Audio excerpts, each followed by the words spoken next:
வணக்கம், நான் உங்கள் அபிமான யோகாம்பால் சுந்தர். இன்றைக்கி என்ன பார்க்க போகிறோன்னா பார்க்கா பிட்லை. பார்க்கா பிட்லைக்கும் அரைச்சி விட்ட சாம்பாருக்கும் என்ன வித்தியாசம் அப்படின்னு நீங்களாம் கேட்கலாம். அரைச்சி விட்ட சாம்பாரில் நம்ம இந்த சனாலாம் போட மாட்டோம். பிட்லைக்கும் சாம்பாருக்கும் இருக்கிற வித்தியாசம் என்னென்னா, கொஞ்சம் பிட்லைக்கு புளி கம்மி பண்ணிப்போம், சாம்பாரில் கொஞ்சம் ஜாஸ்தி புளிப்பு இருக்கும். அவ்வளோதானே ஒழிய வேறு எதுவும் அரைச்சி விடுற சாமானெல்லாம் ஒரே மாதிரி தான் இருக்கும். இப்போ நம்ம இதுக்கு வேணுங்கிறது ஃபஸ்ட்டு வறுத்து எடுத்துக்கலாம்.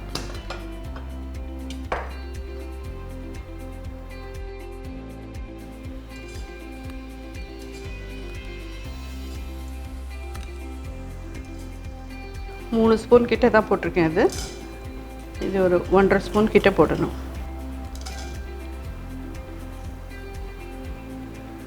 கால் ஸ்பூன் மிளகு, வெந்தயம் ஒரு 1/4 ஸ்பூன், ஜீரகம் ஒரு 1/4 ஸ்பூன், தேவையான அளவு காரம்,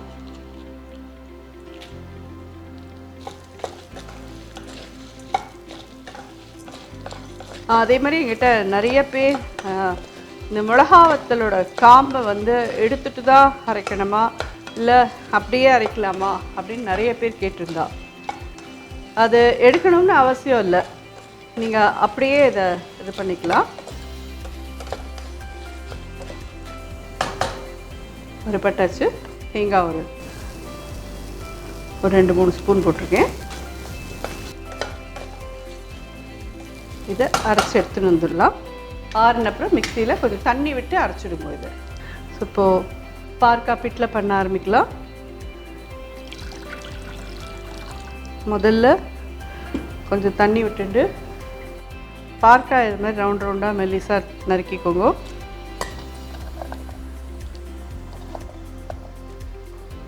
ஒரு மடம் மஞ்சப்பொடி போட்டு வேக விடுங்க. அது கொஞ்சம் வேகட்டும், அதுக்கப்புறம் புளி ஜலை விடலாம். ஜஸ்ட் அப்படியே வேகட்டும் இது. அதனால தான் புளியை திக்காக கரைச்சி வச்சுக்கோங்க. ரொம்ப இதில் வேறு தண்ணி விட்டுருக்கிறதுனால புளியை தண்ணியாக கரைச்சிட்டோன்னு வச்சுக்கோங்களேன், அப்புறம் சல்லுன்னு போய்டும், அதில் ஒன்றும் டேஸ்ட்டே இல்லாமல். புளியை கொஞ்சம் திக்காக கரைச்சி வச்சுன்னு இது வேகிறதுக்கு அப்புறமா அதை புளி ஜலத்தை விடலாம். கொஞ்சம் இந்த மாதிரி மஞ்சப்பொடியோடு முன்னாடி கொதிக்க விட்டோன்னா இது ஈஸியாக வேகும். அதுக்கு தான் புளி ஜலம் விட்டுட்டா சம்டைம்ஸ் வேகிறதுக்கு தான் ஆகும். இப்போ இது புளி ஜலம் எவ்வளோன்னா, ஒரு எலுமிச்சம்பழம் சைஸ் தான் இதையும் எடுத்திருக்கேன். திக்காக கரைச்சி வச்சுருக்கேன், இந்த விடுறேன்.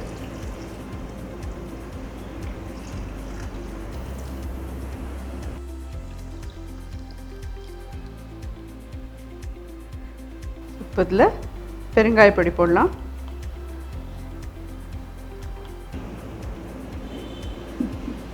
வேக வச்ச சனா அப்படின்னா வெந்திருக்கு நன்னா.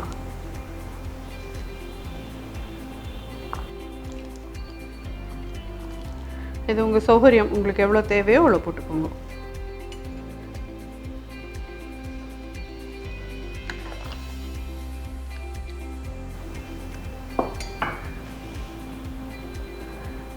டிஷ்ஷுக்கு தேவையான உப்பு, கருவேப்பிலை. நல்லா கொதிக்கட்டும். ஒரு 10 நிமிஷம் நிச்சயமாக ஆகும்.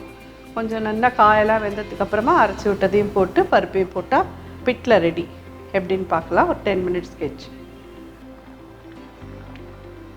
பார்த்தீங்கன்னா இது நல்லா வெந்தாச்சு. இன்னும் 10-15 நிமிஷமாக கொதிச்சுன்னு இருக்கு. இந்த அரைச்ச விழுது இதில் கலக்கலாம்.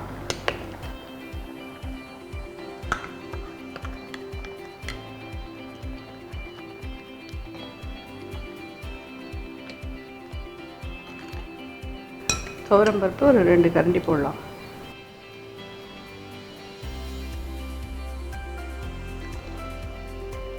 அதே மாதிரி பார்க்கா பிட்லையில் பாகற்காய் நிறையா போட்டு பண்ணினா தான் அது நல்லாயிருக்கும்.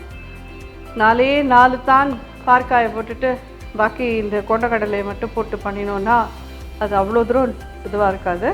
மாதிரி பார்க்காய் நல்லா உண்டுன்னு 2 பார்க்காய் நறுக்கி போட்டு சாம்பார் பண்ணோன்னா தான் பிட்லை பண்ணால் தான் நல்லாயிருக்கும். ஜோராக நல்லா கொதிச்சாச்சு. கொத்தமல்லி தூவிட்டு அடுப்பு அணைச்சிடுறேன்.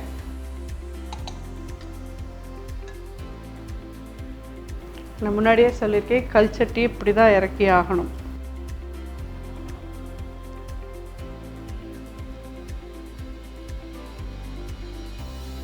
அதுக்கு கொடுக்க வேண்டிய மரியாதையை கொடுத்தாதான் அவள் கௌரவமாக இருவாள், இல்லைன்னா நம்மக்கிட்ட கோச்சுருவா வாழலாம்.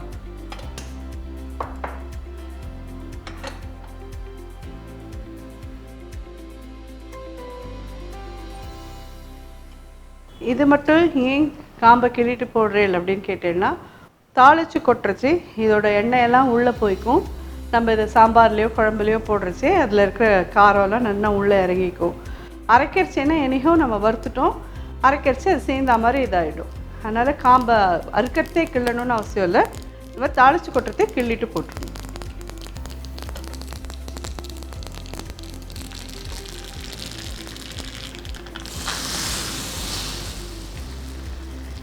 பார்க்கா பிட்லை எல்லாருக்கும் யூஸ்ஃபுல்லாக இருக்கும்னு நினைக்கிறேன்.